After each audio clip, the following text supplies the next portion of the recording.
tinatawag natin pagkakita sa iyo.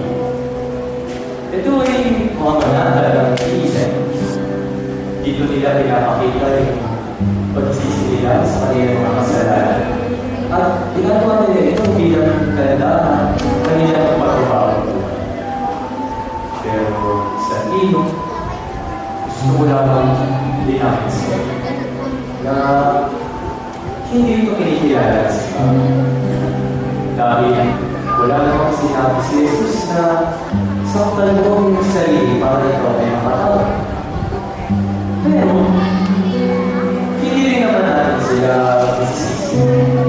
At hindi rin natin sila mausgahan sa kanilang napiling mga manana. Pero, may mga mabibisang paraan para sa kapatawaran ng mga kasalanan sa iyo.